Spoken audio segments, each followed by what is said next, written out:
Welcome to Unlayered. I'm your host, Saul, and joined by one of our crowd favorites, ZenLlama, who's a DevRel for Monad Labs. And our guest today is Dino, co-founder of Fluent Labs.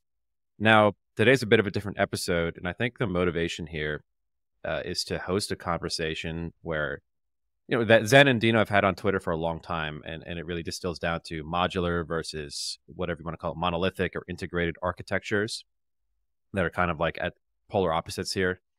And one interesting tweet I saw that's kind of tangential to all this last night that I believe either Fluent or Dino retweeted recently is this idea of alt VMs and the alt VM thesis. And the tweet, which is put out by a guy named Andy, breaks it down 5 key, architectures for alt VMs. The first is Linux RISC-V, with the key project, one of them being Cortesi.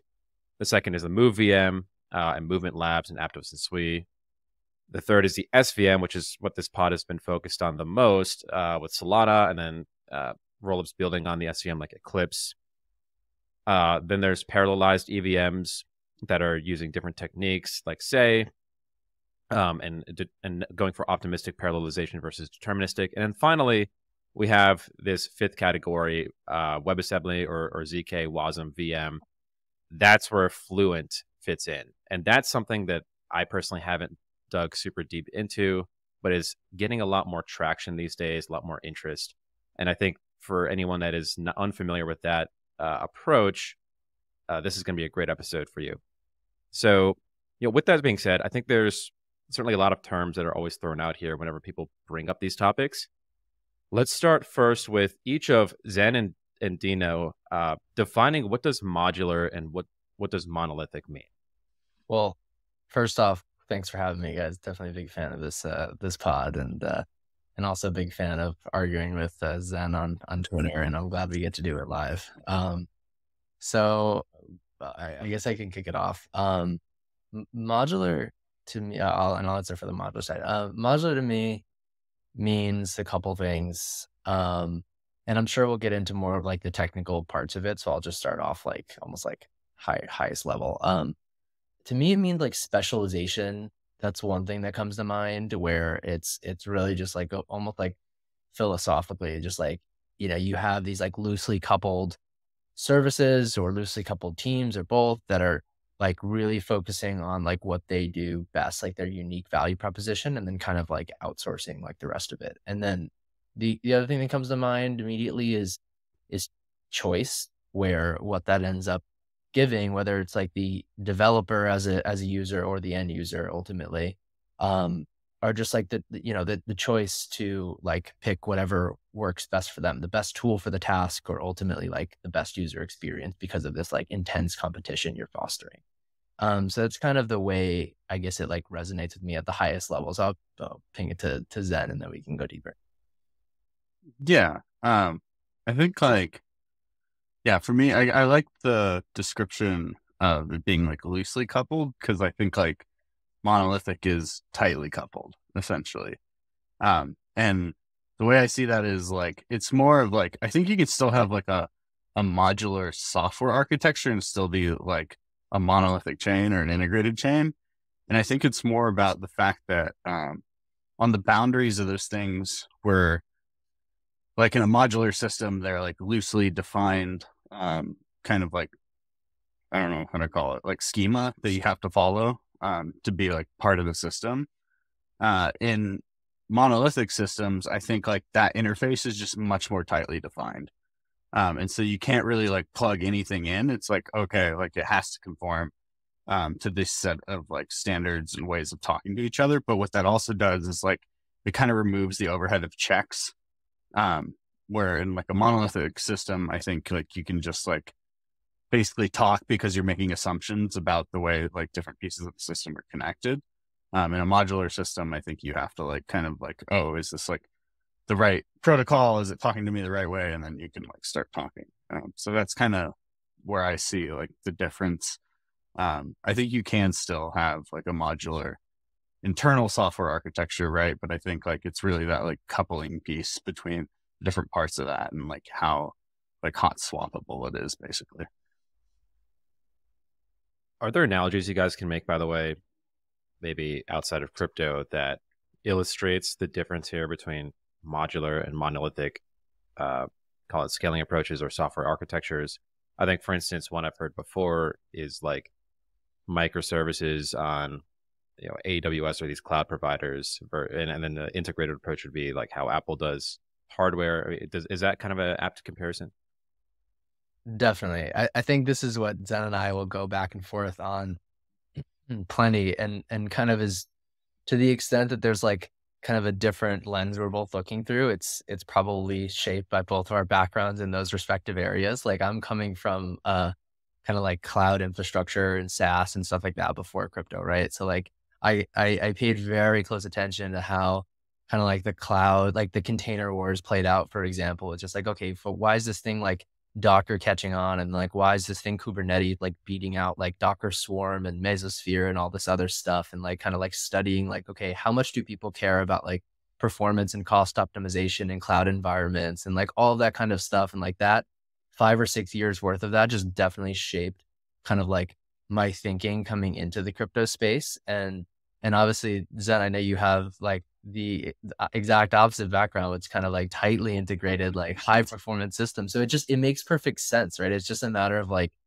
these lines are fuzzy at the end of the day, and it just depends on kind of like I guess your mental model of how the systems need to work, obviously, but then also your mental model, which is another thing we can talk about, of what the use cases might end up looking like. Because what I've noticed in conversations with like folks like Zen and others in kind of like more of the like monolithic or integrated camp is often I'll find that like we have kind of different use cases like in mind as we're having these conversations too. So we can get to all of this as well, but like um I do see the parallels just personally with kind of the microservices environment. I mean, like I my mental model for blockchains, there's definitely more developer platform than it is kind of like end user platform.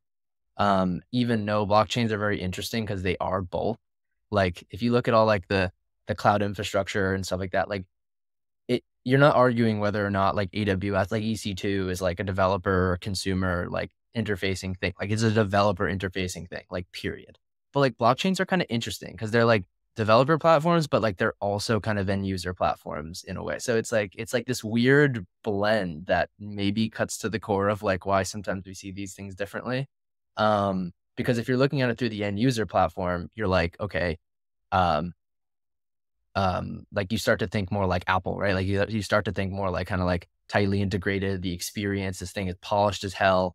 And then if you think more of like kind of like developer platform for like building blocks and all of that, and like, a developer is perfectly fine piecing together like 10 to 15 different like tools to make their application work because that's what they've done for the past 20 years in the cloud as like the microservices architecture is developed. So like people, they can handle the complexity. They're more interested in like, optimizing like the best possible experience for their application, even if it involves reading a few more like docs pages, and abstracting everything from the end user so they don't have to think about that behind the scenes. So it's just coming at it from like almost like different mental models at least. So the cloud, just to answer your question, like the microservices analogy, I guess resonates most with me, and we can kind of break that down in different ways. But that's that's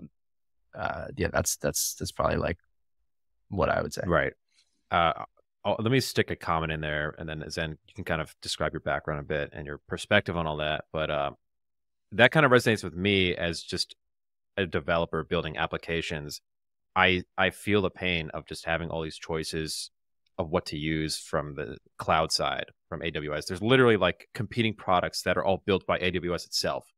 Like for messaging queue, you go with SQS, you go with a more complex one. I don't know what to choose. And then what you end up having is this world where aggregation layers like Superbase come out and they have opinionated views on each part of the stack, the database, the queue, so on and so forth. And then developers flock to that because they don't have to think as much. And it's all integrated in one kind of product that you pay for in one shot. And I kind of see this playing out in crypto in a way where you have like roll up as a service and you have this ability to kind of build on top of other blockchains that have taken opinionated views precisely because it is really hard to make a gazillion decisions when all you want to do is build an application. And so, it's just funny how that's happened before on the software side pre-crypto, and in some way we might be seeing it play out again. But Zen, yeah, please go into your background. Well, I guess I'll just riff off there and then go into what I was going to say is that like, I just do think that the like profile of a dev who wants to build an app and the profile of a dev who wants to like piece infrastructure pieces together are just like two different devs, right? There's kind of a reason we have like back end devs and then like front end devs. And so I just like think that the app developers like don't want to think about all that stuff, right? Whereas like the infrastructure people may. And so like my background like is just from low level hardware systems. So I used to work on Apple AirPods and like embedded DSP and stuff. And really like it's informed from looking at like kind of the M series chips that like Apple's put out, and like for a long time, like the thought was, hey, we can have these like discrete components on the chip, optimize, like the best GPU with the best, piece of RAM and like then the best, like neural card or whatever. Right. And like they're all connected and it'll be great. But then like what ended up happening is like, you kind of hit a plateau in computing because like the thing that was actually bottlenecking everything was like the PCI lanes, the actual communication buses between everything. And so even though each one of these like individual components could work, like honestly, just like sending data back and forth was like, we hadn't seen like a significant increase in computing in like the longest time. Like, sure, you can add more cores and get more lanes, but like it didn't really like 10x, right? The M series chip was this radical design of, hey, let's put like everything on a co-located like platform. And you immediately got a 10x in performance because like things can just literally talk to each other on the same chip. And so like my worldview is just informed from like that kind of side of like how hardware has developed. And also just thinking of like, essentially in my mind, like you want to optimize for the base level of like atomic operation first before you would like split things up. And so like what that means to me is like in a blockchain, like my mental model is that like the base atomic unit of like interacting with it is a transaction. And like to make a transaction, like you need to go through like the different parts of the modular stack, like you have to have DA, you have to have compute, like execution, you have to do consensus. And so the way I look at it is like, okay, well, even though cloud architecture like did develop to have different services, each one of these is like still a full form computer first, like you can do its like atomic unit of operation first. And so for me, it feels a little premature to like go down the modular part because like the atomic operation of a blockchain, like the reason you would do it is to like make a transaction. And so in my mind, like you optimize for that first. And then like, I actually do see the app chain thesis, like having like actually like a lot of validity in the long term, right? Because in my mind, like it envisions as like, oh, we figure out the proper way to like build the atomic unit, like the computer that does the transaction. And then like those will be, split off into separate ones and just have connections between them. And yeah, and that's kind of where I feel like my background comes in, where we're at with all this, like as we watch things evolve. It's super interesting because like I guess like my vantage point, like I get that too, right? Like I in some sense, like I could definitely kind of like shift into that line of thinking, and I think it's perfectly valid to be like, okay, naturally you optimize like this first thing, and then you kind of like once you break past those limitations, then you kind of build on it, and like that all like makes sense. But I would say like my observations from kind of like the cloud era, I think have actually showed a little bit different. Like I think if there's anything that has the cloud era has like taught me, it's that for like the vast majority of use cases, there is kind of like a good enough component to performance and cost optimization. Like I don't necessarily think that the way applications have been built in the cloud over years has been like, let's optimize like everything, like, bottom to top. Like I think that the past 10 to 20 years of cloud has been largely like very like wasteful computing and like, people leave stuff on in the cloud all the time. If you try to get somebody to switch, like try to get, a developer to switch from like an AWS to some other cloud because it'll save them money, they'll be like, no, there's all this other shit that I really care about. I care about the network effects more. They might not say that, but that's the reality. And then even within a given cloud, right? Like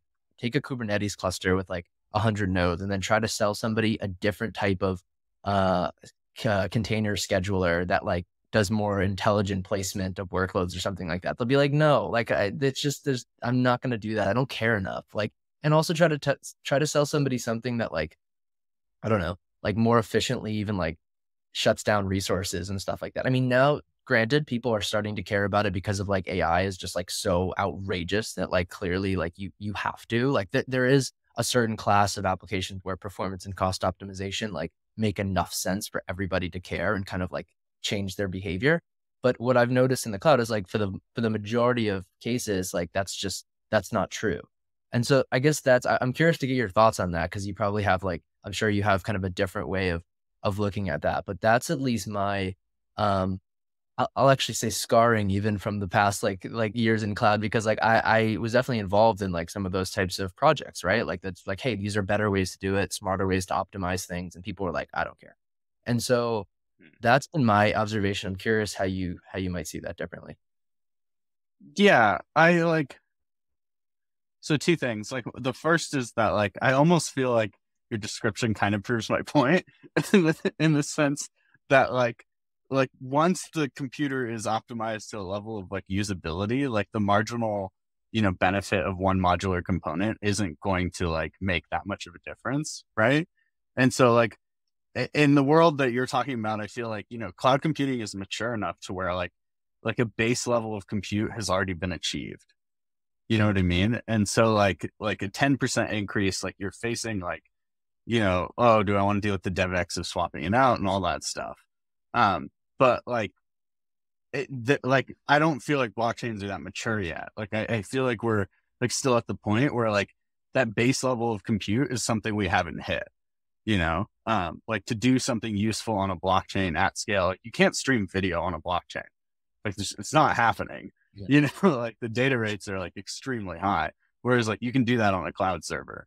And so I think like the difference is like, to me, it's almost like a maturity of the industry. And I feel like we haven't solved like the fundamental, like make the transaction fast problem first before like like you can get like certain properties out of your transaction if you use this system versus another.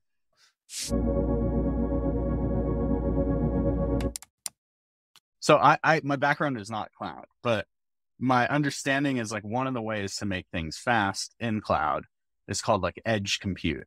And it essentially is like pushing all the really intense compute things to an environment where its resources are local and it can like operate on the edge quickly to compute something and then come back to the network. Right. And so like in my mind, that's the principle is like co-locality. Like that's how you get speed. So even in like a network, like you push it to the edges, like do the fast thing and then come back. And in my mind, that kind of proves the point. It's like, if you want performance, you have to have co-locality. Well, I'm actually glad you brought up edge compute. Yeah, I've spent some time working on edge compute in the past. And like, there was maybe a time, maybe like 5+ years ago at this point, where edge compute was actually like a really big Web2 narrative. Like you started to see a lot of people trying to run experiments. Like I remember at one point, the like Chick-fil-A dev team, like set up a bunch of, I honestly, my memory's not serving here, but like maybe it was like a bunch of like Raspberry Pis or something like that in like 1,000 Chick-fil-A stores, and they were running like little Kubernetes clusters, and they're saying, hey, like let's push everything out there, and there was a lot of momentum around it, right? Like edge computing, and I think what we found over a number of years, even working in the space personally, is that like there's a good enough performance factor too. Like it wasn't actually worth all the optimizations to really do like the theoretical edge computing for like maximum performance and stuff like that. Because, and what happened is like, it ended up being like good enough cost and performance wise to just like move the cloud out a little bit. Like, so, data centers were just like a little bit closer to the edge versus like actually optimize the hell out of the performance at the edge. It was just like, it was just not like fundamentally, I guess my view is like even that is just was just not worth the extra effort for performance optimization. And I guess and that kind of circles back to what I was about to get into before, and just thinking of like the right example, is just take your base case application like in the cloud, whether it's some kind of like SaaS app or whatever. Just picture like any app that you'll use on a daily basis. Like we deal with a little bit of like it's not all like highly performant. Like in the grand scheme of things, like most of these are operating in like good enough performance. Like, yeah, you can probably make it so if you optimize the whole system perfectly, like you could probably make it so every click on my computer was just like instant reaction. But you know what? I wait like half a second for Notion to load and like it's fine. And like all the pieces work together and the network effects are just so powerful that it's like, what are you going to do? Is Notion really going to start their own data center and do with all the edge clusters and stuff? Like, no, they're like, it's fine. And honestly, that's kind of how I see a lot of these blockchain use cases, frankly. Like granted, there's definitely a class of applications that require like super low latency. And honestly, I think the integrated systems are like way better for that. I truly do like ultra fast finality, super low latency.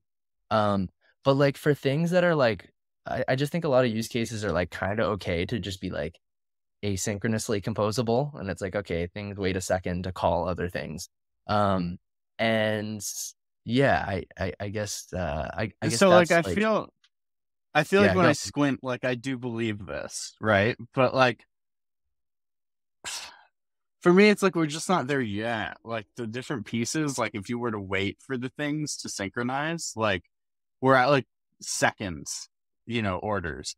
And so like, in a world where rollups like get, like settlement, like asynchronous synchronization times, like down to, like sub-seconds, I'm like, you know what? That probably is good enough, right? Like it probably is. You can probably build pretty good UX applications and like user-facing things and like build shim layers on top of it to where like the developer doesn't like feel a lot of that pain. I think like where we're at today is like not quite there yet. And the way that I'm looking at the industry evolve is like to get a lot of those systems to become that performant, you end up having to like kind of like merge architectures, right? Like start doing like aggregation layers and stuff that like start introducing components of like co-locality to make things fast, right?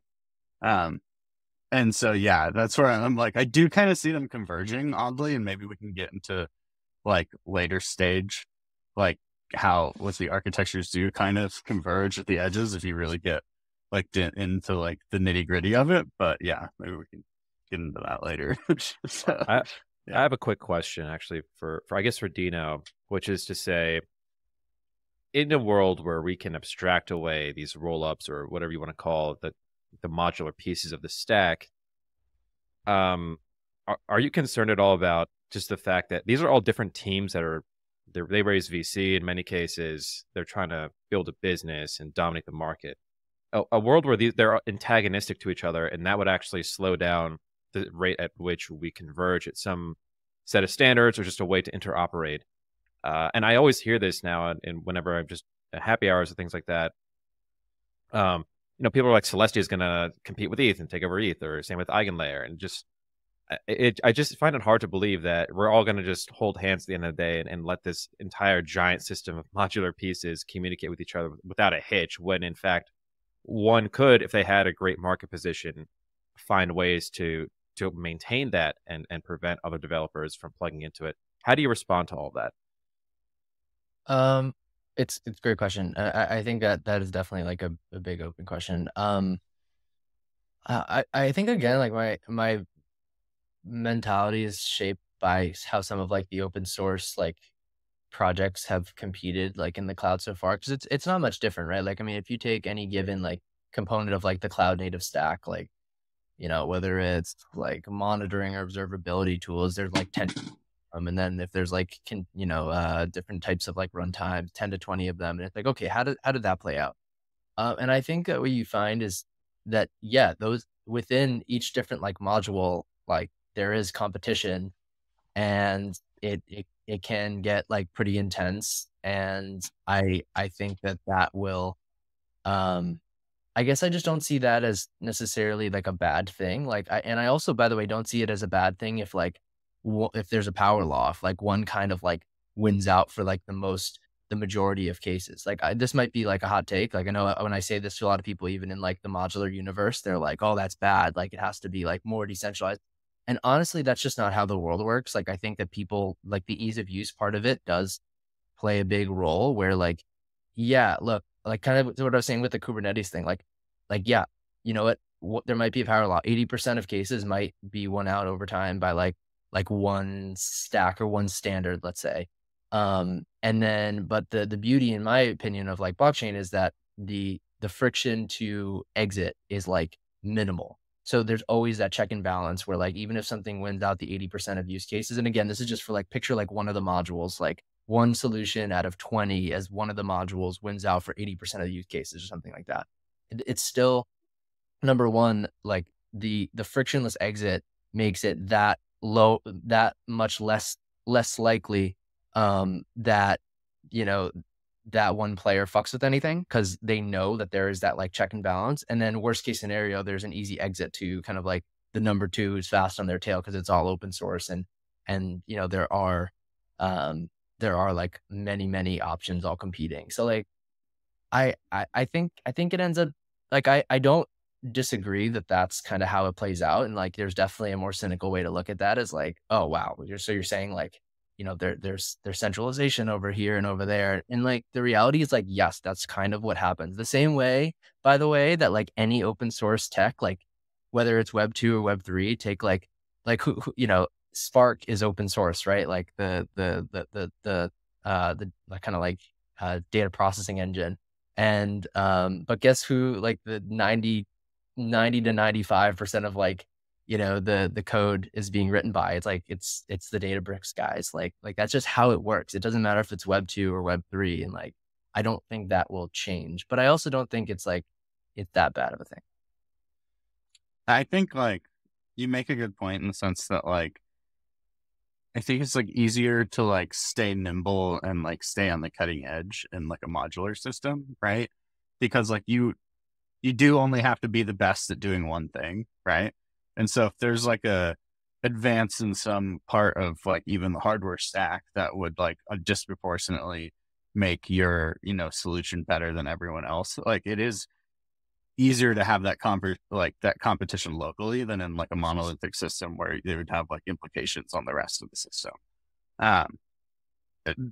Ideally, right, like these modular systems would be built in a way to where like components are hot swappable, but like that's just not the way monolithic software is typically written in the long tail, just because of like technical debt and stuff. So yeah, that's my biggest concern, honestly, with the like integrated or monolithic systems. Like, I'm curious to get your guys' thoughts on this. Like, it seems like in my head, the biggest bottleneck for those types of systems in the longer term is having to like enshrine all like the innovation. Like, it just seems like from like a social standpoint and from like a tech debt standpoint, as you mentioned, like that gets really hard, especially as like the social standpoint when it comes to, you know, there's just like more ideas than like the amount of ideas that would need to be like experimented with or enshrined, or just like that doesn't make sense over time as more kind of people get involved and more use cases are being served. But then also the pressure at the same time, the opposing pressure to ossify the system just seems like after some point, 5, 10, 15 years down the line, like it's just there's too much pressure to not change things, then you can't keep up on the innovation side. Like, how do you guys think about that, that friction? I think it's kind of a delicate dance. Like maybe I'll use Solana and Monad as examples, because like Solana is designed in like a very like one system thing, right? And so you do see other client teams now, but they're like very highly pedigreed, you know, like client teams, you know, who can like do this stuff. And there's not going to be a lot of them, but they have like the social structure of like Linux, right? To where like, as long as it conforms to these like protocol rules, like and we're seeing this now with the split out of like Anza from Solana Labs, is like the Firedancer team like does not agree with all the ways that the like Anza or the Labs team wants to do something, but they like agree on the protocol, right? And so like, yeah, it is like this kind of like Linux based community where they're like fine with always like maintaining it and having like high like pedigree teams that have to do this. And so there's probably less teams that are going to do it, but the ones that do are like ready to take on the whole task. Now the way Ethereum is designed is like there's an execution client and a consensus client. And the way Monad is designed is kind of similar. Like you actually could just design a new like consensus engine in the way that we built our software stack and just like swap it out. And so I think like that was like a kind of upfront decision and like how our software stack was defined, right?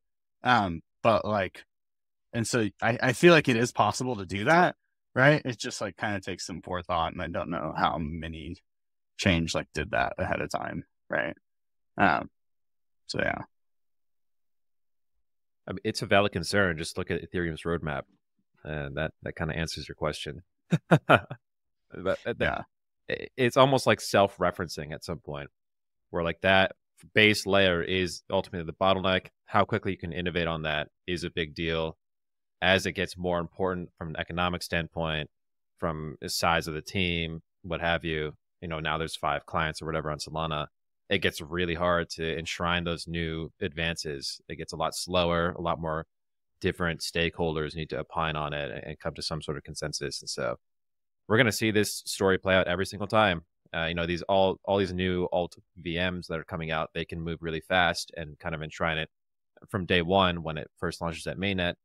Then when they get used, they're going to have the same problem because they want to decentralize and get more robust as a system. They will, by definition, have to slow down or decentralize like the ability to do that. And so the question to me, at least, is what is good enough? If you were to graph this on a curve, maybe the first alt L1 gets massive gains and everyone after that's very iterative and smaller gains. Or which one will hit escape velocity, get the right amount of users, and be good enough that once things do get decentralized, they can still innovate fast enough to get meet global demand. And I don't know the answer to that. Solana perhaps is the one that does it. We can't anoint them as the winner, right? We just don't know how it'll handle, millions or billions of people using it. But to me, that feels like the question, because I think this will happen with every ecosystem. Yeah, I think it's a bit of a timing thing, right? Like, I think if any of these systems get to like the point where it's good enough, it's just going to win. Yeah, I don't necessarily disagree with that. Like, I think, I think that so much of this is social that like, that's probably right. Like you can change the code you can change all the code. Like obviously Ethereum could like crank up the data throughput, so good Celestia, and also like whatever Solana can have like rollups built on it, like all that kind of stuff. So a lot of it is just like a social phenomenon, clearly. But I also, by the way, like from a technical standpoint, you say global demand, and like maybe that means different things to different people, and I think it really does depend on like how you see blockchains being used. I am probably like maybe even like just like too optimistic of like so many things moving on chain and like just developers like always pushing the boundaries of like what's possible on this stuff to all types of use cases. I know a lot of people in the industry right now don't see that, or like I could be wrong, by the way. So it's not like I see something they don't like. So, they look at it more as just like from the financial side of things and say, okay, this is good for just things that need strict global consensus. Like if you look at kind of like Plinia or like some people who have that take of like, okay, there's like identity and there's like money things, and like that's it. And then there's other people who just think like, the world is gonna kind of move on chain. Where do you guys fall, and how does that affect your idea of what serving kind of like global needs? I can start off here actually, because I thought about this decent amount, and I think so that view, by the way, where Another one is just that only things that are financial in nature, trading in nature, should be on chain. That's a view I think Tushar, when he was on our show, expressed. Tushar and Kyle from Multicoin.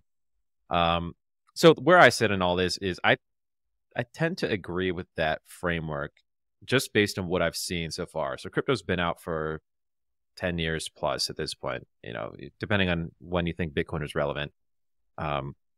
Let's call it 2014 or 15, whenever ETH kind of came out. Here we are 10 years later. What has PMF? Exchanges, DeFi, NFTs, sort of. And the only reason NFTs are interesting to people is precisely because there is a speculation trading aspect to them. And so I don't think it makes sense to put everything on chain. And as someone building in the intersection of social sphere and crypto rails and studying these experiments like Farcaster and Lens really deeply, it is not clear to me that we should be putting things like social posts on chain, for instance. It's not clear to me that there's demand for things like social graphs and decentralizing and making them portable and putting whatever arbitrary front end on top of it, because the incentives as a developer get all very weird very quickly. And it just ends up looking like this hobbyist homebrew kind of like open source combination of just random applications that build on top of like Farcaster, for instance. Like, do I see 10 million Gen Zers using that? Absolutely not. There is something to aggregation. There is something to curation. Like, those are the actual problems that people have in life. It's not that I want to move my following from one platform to another. I don't really care. My problem is there's too much noise in this world, too much chaos, too much randomness. Can you give me an opinionated view on it? That's what TikTok does with this recommender system. And can you find me my tribe of other people that find jokes in this category funny, or this kind of topic or interest useful? And so that's all AI, right? And crypto can actually enhance those applications, by the way, by creating incentives around user behaviors that improves the software. But my point is, the meat and bones of that thing is completely off chain. And so I think crypto will be a huge, huge role in the future of the internet, and it'll be symbiotic with advancements like AI.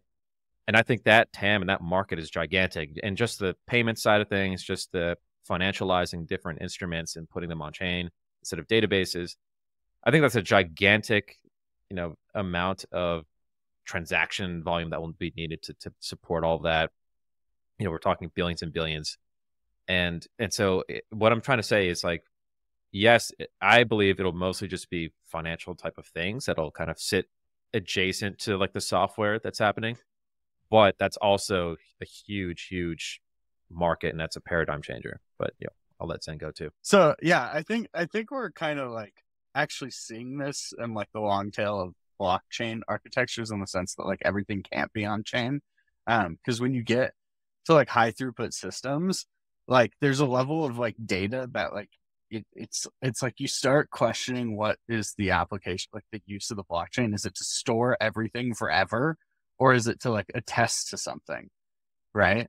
And I think that's like where, especially with these high throughput chains, like, I think there was like a lot of, like in the early days, like decentralize the Oracle, decentralize the RPC, decentralize the front end, decentralize everything. And like, I don't think that makes a lot of sense, because like when you start doing that, you have like replicated copies of everything everywhere. And like that just gets to be too much data. And like you start questioning like, okay, like why am I using this over a Web 2 system, right? Where they like share data in one place. And then like, at least like with the historical problem of blockchains, it's like, wait, no, but the use of a blockchain is like this like verifiability and this like attestation layer, right? And so I think we're seeing this now with a lot of things. It's like, I don't really care if the RPC is decentralized. Like I care if it can verify its data against the chain quickly, right? And then it's fine if like you store it in centralized way, you serve it up, you have snappy front ends, but I think it just really shows that like, what is the useful thing to do on a blockchain? It's like this like shared trust layer, this like attestation layer. And I think like things where that is very useful right now, it's like very clear that's like money and like monetary useful applications. And I think like we're just not in a point where that like AI, I think, forces the issue. It's like all of a sudden like things need to be stamped with attestations, right? Something as simple as like Samsung has like a trusted execution environment in their cameras. And when you take a picture, it has like the Samsung signature and then post it to a blockchain. So if you ever post that picture online, right, there's like a verification that maybe you can't tell if it's fake or not, but you can tell it came from a physical device versus like an AI making it. Right. And so like, I think like AI forces like a way to where like this attestation problem becomes like a fundamental thing that we just actually need to solve to like not have AIs rule the world. Right. and so like, that's where I'm like, okay, like, yeah, I think like there are a lot more use cases of blockchains, but it requires us to like enter like a zeitgeist that like just the issue hasn't been forced yet in the way that like technology like operates today. Like, and I think this is like very apparent in like payments, right? It's like to get payments on the blockchain, it's not really a problem of the blockchain being better. It's the thing that like what we have today is pretty good and like people are pretty happy with it. And so like the marginal benefit of blockchain just like isn't super, super like straight in your face right now. Yeah. Yeah. I see it not too dissimilar. I mean, I definitely think that the demand for block space is like super, super elastic. Like I do think that like people end up just like dumping more things on chain, like as it becomes like reasonable enough to do it. I Like, mean, we've seen like inscriptions. So. yeah, exactly. Yeah. And so I guess more of what I would emphasize are just like the range of use cases. Like I'm definitely super bullish on just it being useful for all types of things, but not necessarily that like all of that data will go on blockchain. I mean, that also prompts a really good point of like, how do you define something being like on chain? Like I definitely think that I use the term pretty loosely. Like I think that something that is just like verifiable compute that that's kind of like settling or whatever on a chain. Like I look at that as like on chain. If it's like inheriting the properties we care about of blockchains, like I'll just like call it on chain. So just keep that in mind. Like I do kind of look at, I mean, this is why I'm personally fascinated with like roll ups and some of these like other constructions, because I kind of look at it as just like servers with superpowers. Basically, it's just like, okay, well, you're even if it's just some type of computation that you want to make sure is like that everybody else wants to make sure is like verifiable, and it's kind of like cheap enough to do it by just like whatever, like sending some like proofs and data and stuff like on a very like reliable source of truth or whatever you call it, root of trust, then, which I actually like. Yes. Then I think that is like a very valuable thing, and like you can call that off chain or you can call that on chain. Like I call it on chain, but like I think these superpowers are really, really compelling, like for people to actually like trust a system, even if it's not financial at all, and even if it's really just to get that like verifiability or like that peace of mind, especially in kind of like an AI based world. So I don't know. I think that there's some of that I think that'll just be like a default way of doing things. If you have a certain system, financial or not financial, some like rules or logic that is going to interact with people and with other systems, like I think that it'll almost be like an expectation over time that it has some type of verifiability to it, because otherwise it's like, wait, what are you doing? Like, what are you doing back there in that server? So, and especially as things get cheap enough, like I think that's just like how the new type of like database that'll essentially come into popularity. But like there's that piece of it. Then there's also just like more focus on like the use case side of things. Like I definitely, Sal, you mentioned like optimizing based on like your tribe or something like that before. And I think that's exactly how I see it, which is to me a really bull case for all sorts of things being like to some degree put on chain. Like even look at Farcaster. I think they're executing on it like the absolute best that I've seen so far, where you do kind of have like you have the core protocol, and they don't put everything on chain. Like they put very minimal on chain. They literally call it sufficiently decentralized. And I think that's a good approach for now.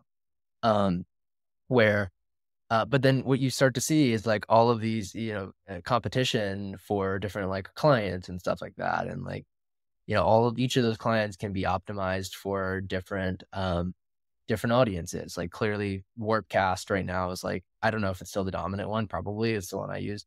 And it's the one I hear about most office, maybe because I'm following like Dan and like the Farcaster team. But either way, like they're obviously optimizing the thing for like crypto natives. Like if you write GM, like the like button literally turns into a GM. So I mean, like small things like that, I think will end up going like a really long way as far as customizing front ends and application experiences for different user groups.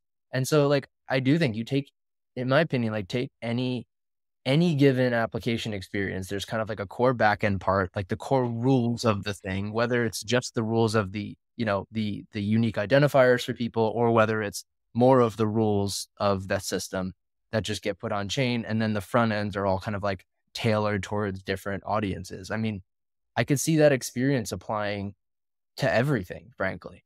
And whether the customizations are like crypto natives versus not crypto natives, or whether it's like geographical, whether it's like other types of psychographic things, whether it's like different points of the political spectrum where everyone's kind of using the same information that's like verifiable. The important parts are very verifiable and whatever, but like whatever, the opinions can obviously vary around the source of truth of information. And like, I just think that applies to like everything over time.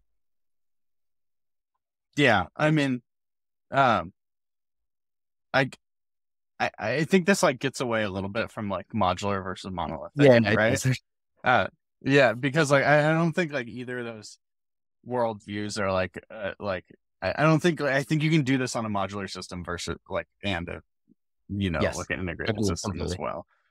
Because I do agree with a lot of those things, and I like to Sal's point about like content curation being very important. Like I actually think it does make curation the main product, which could be very cool, right? Imagine if like Twitter's main product was actually like just curating your data in different ways, right? And you can actually already see that in certain aspects. And like if you go to like trending or like news or politics, right? It like curates the politics or whatever. Now, being able to do that, like with your personal preferences involved, like on a blockchain where you can skin it for every app, like maybe it doesn't play out that way, right? Because of like network effects being different in that scenario, right? But I do find value in that. And like, I do think it will develop, like whether it's on monolithic or modular. Yeah. One comment I'll make on that though is personalization is at odds with open data, which meaning the reason why your feeds are so good is because they know how much time you spend on every single piece or every single tweet, what you're bookmarking. And by definition, none of that is public, because why would you want your whole browsing history public? And so how good could you possibly make a personalization engine with purely public, whether you want to call on-chain or chain adjacent, but that's essentially what Farcaster is. It's chain adjacent in the sense that anyone can build on it. I'm skeptical you can outcompete YouTube or TikTok or things like that with just stuff that people are willing to have public, which is essentially just posts and following and followers and things that are public on your profile. So I don't know. Add that in there. Like privacy is just like too far away with UX. Yeah, I mean, it could happen where we could have a world where people are comfortable with it, and then the primitives at the cryptography level are good enough to enable that. But again, it's this question of it's not a today thing. It's like a down the line thing, and then everyone's going to have all these different standards too. But that could be a solution.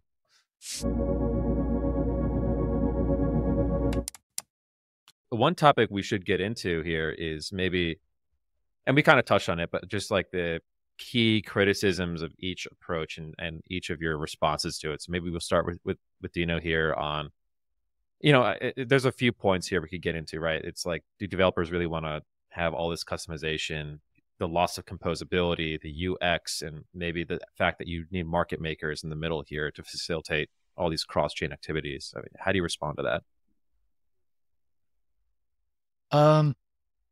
Yeah, I think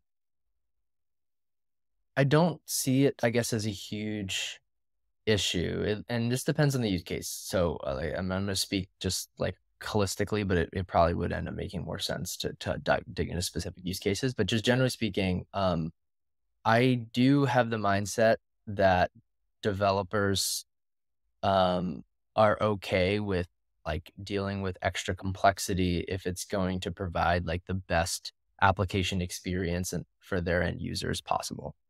And I don't necessarily see it as like, it's really easy to poke fun in like, these 10 or 20 different types of each module and be like, oh my God, this is like so insane. How does anybody ever think about it? But like but the reality, and it's valid and it's funny and like I'll laugh along with it too. But like, I think It's the funny reality, because that's exactly what I do sometimes. yeah. No, and I get it completely because it's very easy to poke fun at, right? Like it's fine.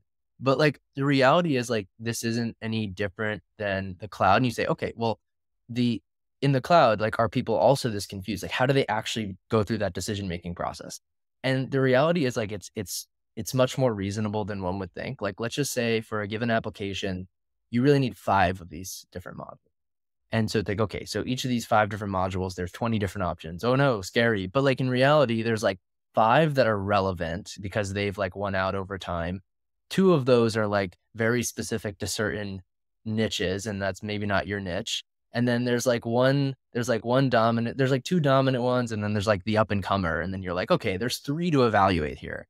And I'm a developer and I'm okay with reading reading the docs on those 3 and just asking my friends and saying like, okay, this is the one in this category. And then I'll do a little bit more research in the other category. And in reality is like, I'm looking at like 5 to 10 different tools and just figuring out what the best ones are for my use case. And like, from my experience in just with developers in general, making developer tools and platforms, like that is like well worth it.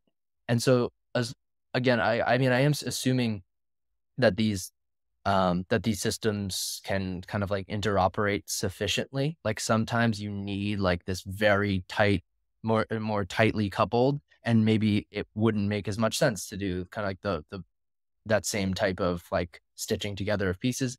But kind of going with my mental model of like, most of the time the loosely coupled design is fine, then it's really just a developer going through 5 or 10 tools and saying, okay, these are the 5 that like work the best for me. And then that's it. So that's probably how I would respond. But again, like it's completely dependent on the use case. I think I actually like generally kind of agree. I just like, I don't see us being there yet. Like, I think the blockchain architecture discussion is like almost separate from that in the sense that like when there's like a defined way to make something like usable for like maybe the best way to do DA, right? Or the best way to do, like execution, right? I think a lot of these systems, like at the end of the day, start like looking and feeling like pretty similar to like an integrated system. In the sense that like how you would do those things, like, I guess it's a little different for execution layers because it really is just like a VM. Like you can slap a VM on anything, but like with DA in particular, right? Like you still need consensus on like the actual data, right? And so it ends up looking kind of like a blockchain anyways. And then like, how do you make DA fast? Well, like that ends up looking like a bandwidth problem that's similar to like what the settlement layer has to deal with anyways. And it in my mind, it just like leads toward, okay, well, the best DA layer is also going to be the best settlement layer, right? Like those things seem very tightly coupled because they both need consensus. Whereas like execution, I do see where that could definitely like kind of float around given the right properties. But then again, you get into like, okay, well, if you want execution to be very like performant, like consensus kind of has to be aware of like how it works in certain ways. And then like assumptions come into play. And like, I think like once you start like gaming these things out, you like your design choice is kind of narrow and you realize like the best system like looks kind of similar. And so like, while like I think like there will be an era where we have like slightly different monolithic systems that are optimized in slightly different ways that you might pick and then connect between them. Like, I think like we're still at the point where that's being defined. And I think like the devs today that would be inclined to like build an app are not the right devs to be like looking at whether like Celestia or Eigenlayer is like the best DA layer. Like, I think that like that dev flow is just like completely different in Web 2 right now, right? Like it's much more of like you're a system designer in Web 3 right now. If you're making those decisions, like you're not an app developer. Yeah. I think that's fair.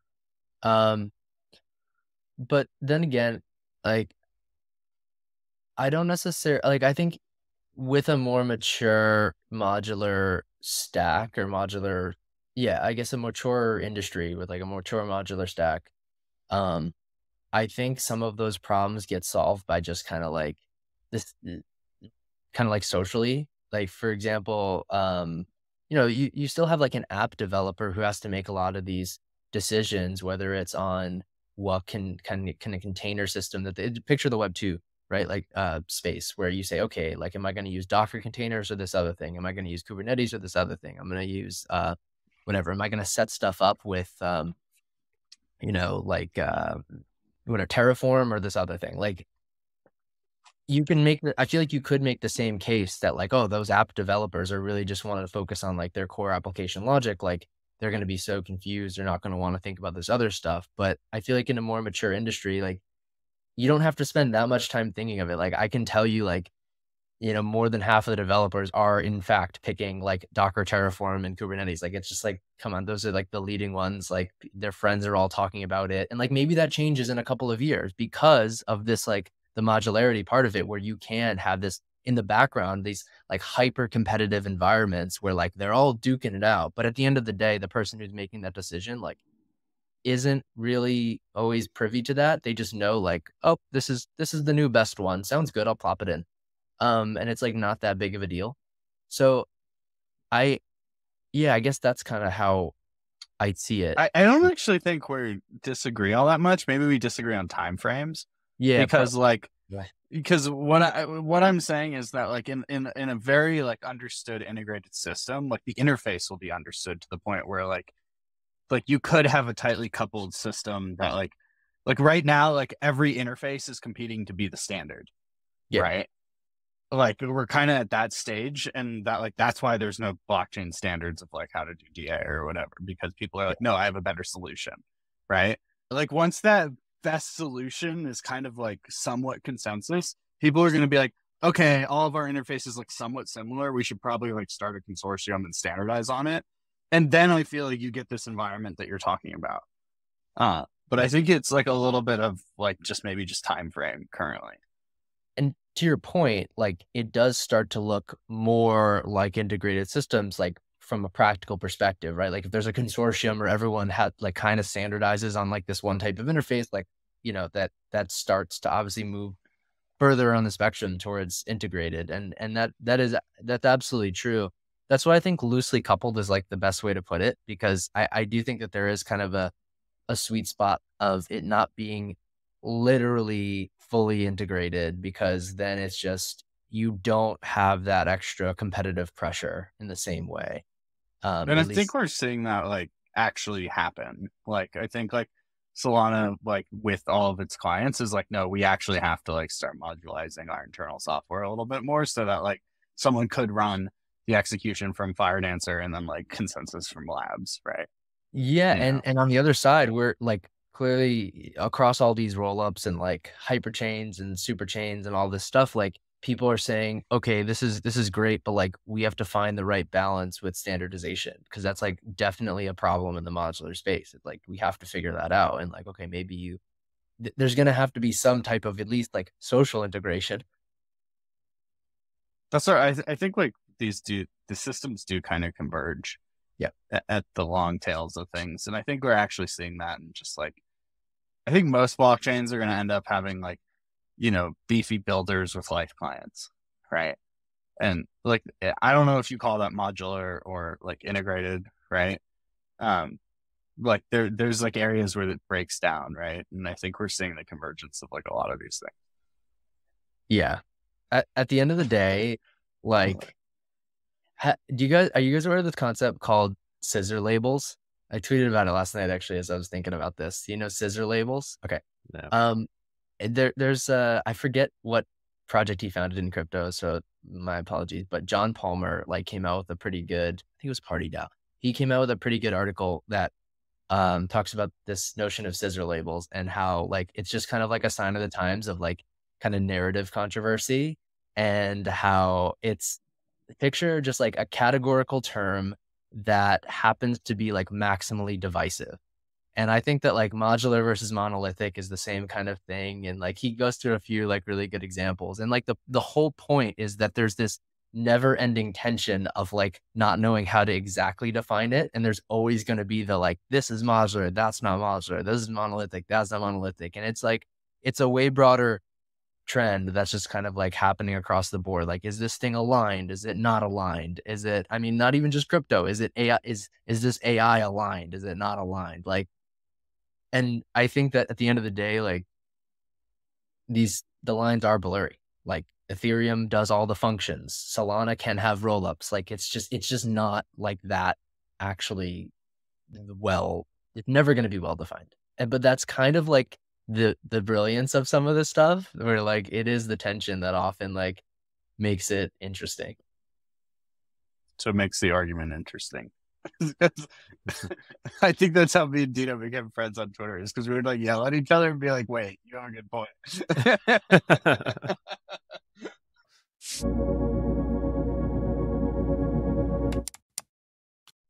Now, would love to get both of your guys' takes on some examples. Like, for instance, DYDX moving from ETH to an app chain on Cosmos, Celo moving from an L1 to roll up, Eclipse with the building on the SVM, building an Ethereum rollup on using the SVM, and then Helium going to its own chain. So we have all these examples kind of in both camps here. What are your guys' like reactions to all of that, your takes on each? Like Helium, I think migrating to Solana is like a great example of like an app that was like, wait, we don't need to maintain our whole own blockchain, right?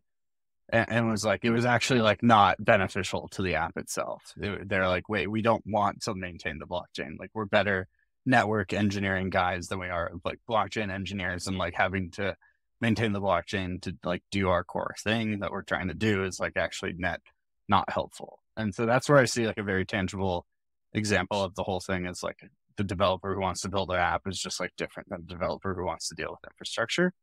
I think DYDX is a little bit different in the sense that like they did go their own app chain, which gives credence to like the whole like roll up thing, in the sense of like, oh, I want to be able to like customize this in a way that I can't like as like in an integrated system. So I think like those are pretty opposing, right? Eclipse is interesting in the sense that like they started as like roll up as a service, right? So they had that thesis of like, oh, we're going to like, provide roll ups for different apps, and then like pivoted to a general purpose one because they like didn't find enough apps who needed that like customization, right? And then like Celo is like kind of the opposite of that, in the sense that like they were, an independent L1. They're like, no, actually the network effects of like being an Ethereum rollup is like worth us going to Ethereum.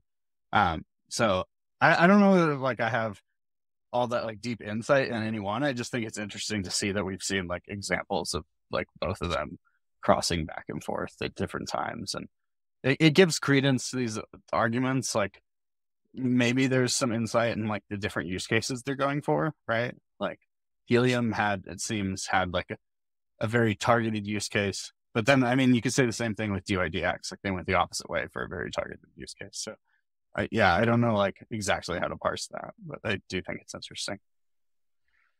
I think this will always be the case, where there's always going to be this pendulum for any given project where there's pressure to be on kind of like a general purpose system and then kind of go like more or less customization. Like I think that'll always be the case, because it's been the, and you talk about the cloud thing, like it's the case there too. It's not, you might start off in like the most like frictionless way because it's easy to kind of get up and running. And then like, as you kind of gain more mind share, you might want to gain more and more control. And then up until a certain point, maybe like where it's, too much effort to get like that extra last drop of control. And then maybe you'll just kind of stop there. So like maybe you'll start off just in like Web 2 world, like maybe you'll start off by just deploying some like serverless thing or like building on some type of like framework, and then you'll get some traction and be like, oh shit, okay, we actually want to kind of like own more of the stack, and then you'll you'll own more and more of the stack and then be like, oh, actually, but like, I don't want to like build my own data center though. So like, let me just not do that. Let me just stay in AWS and get as much customization as I can in AWS or just something like this.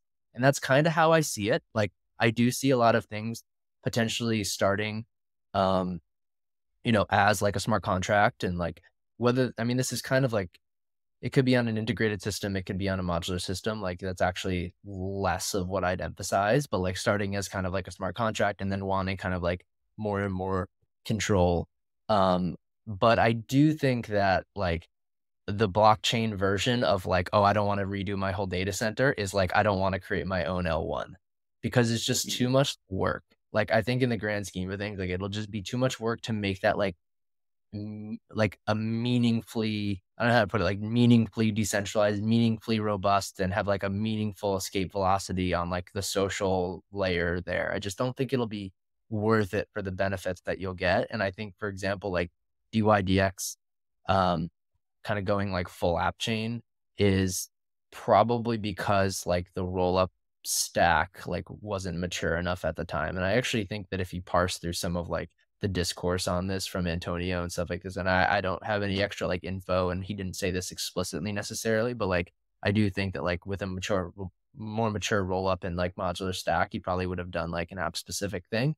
But so that's kind of how I see it. I definitely, I'm curious to get your guys' thoughts actually on that parallel, like the building like an L1 blockchain being like as hard, or well, I mean like being a reasonable analog to like building your own kind of like global data center. It's like most people, just in the sense that like most people kind of stop before that and they're like, that's too much fucking work.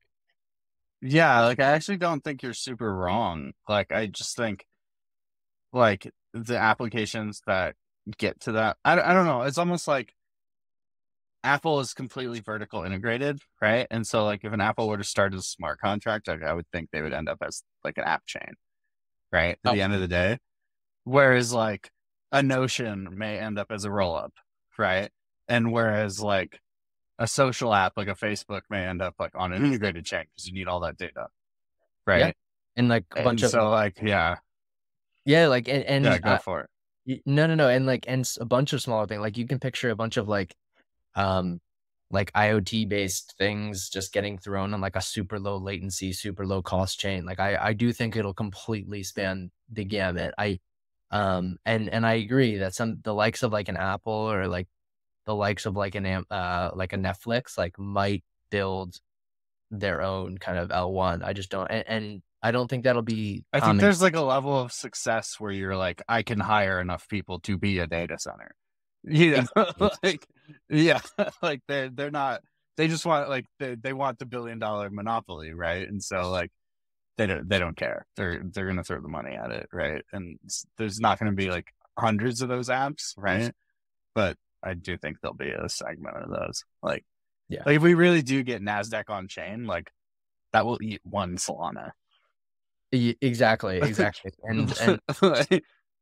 And I guess what's another interesting thing is like distinguishing between kind of like the base case of activity or use cases versus the like where the value accrues to. Cause like, I think that's another way that people have kind of different like lenses to which to look blockchain through. Like you could say, okay, I buy the idea that like the vast majority of cases don't need XYZ different properties, like don't need like super low latency or whatever. But you're like, I don't care about those because like then the 20% of cases are going to accrue 80% of the value. And like fuck those other cases. Like, I don't care about them. I'm thinking about this as like financial, like fast financial rails.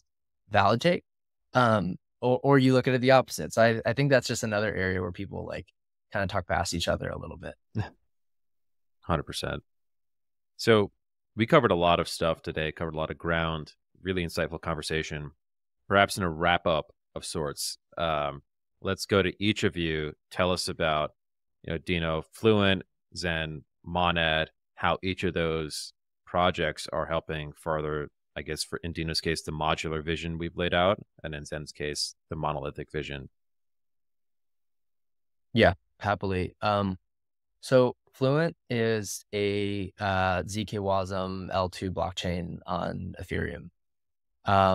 our main thing, I mean, WebAssembly is kind of like a compilation target, like a runtime of sorts from Web 2, actually, that's started to get really popular over the past handful of years. And we're basically just like taking that and using it as a substrate on Ethereum to make, um, to bring general purpose programming languages like Rust and C and TypeScript and stuff like that onto Ethereum. And in a much more like performant way than like other what I'd call workarounds of doing this. Just the quick like example that I like to use is shows how WebAssembly impacted Web 2, right? Like, I mean, clearly you had the web and browser based technologies kind of like take off, and you got these web pages that got increasingly more programmable, and that was mostly based on kind of like JavaScript. And next thing you know, you got like full blown web apps getting really popular. And then what happens eventually is like developers want to push the boundaries of what's possible and enable kind of like new types of kind of performant apps or just like new types of functionality. And like WebAssembly is very, I think, quickly being kind of like injected into the browser to enable like more like performant and flexible applications. Like one good example, actually, just to ground it, is Figma, where Figma basically, everyone knows Figma now. They completely disrupted the design industry, and they basically said, okay, well, we're gonna use this WebAssembly thing so we can build our app with like the combination of Rust, TypeScript, and C++. And like from the lens of a developer, they're like, I'm going to use each of these languages to do a different thing really, really well. And what happened there, they kind of unlocked a totally new type of experience for a collaborative design tool that it is now a $20 billion company and totally disrupted Adobe in an industry. And like, I think that there is an analogy there that's going to that's happening now in Web 2, especially, in Web 3, especially in that modular stack on Ethereum, where it's like, yeah, Solidity and the EVM, like, got us here, but now people are kind of like breaking down the boundaries of what's possible in it. And I think like WASM is just like a really novel kind of like a very interesting point on that trade-off space. It's like flexible enough, but also kind of like familiar enough, if that makes sense. So that's Fluent in a nutshell. Yeah, Monad is so like previous I was Solana core dev, right? And what kind of piqued my interest in Monad was like, the Ethereum ecosystem has, been like this competing narrative of like modularity. And like Monad was the first like, hey, why don't we try monolithic EVM, right? And so that was just like very interesting to me. It was like, oh, okay, like let's bring this like Solana type performance and optimization culture like to the EVM and see how that plays out. And obviously, I talked about my background in Apple and just like how systems get fast. And so like that's just where I came from.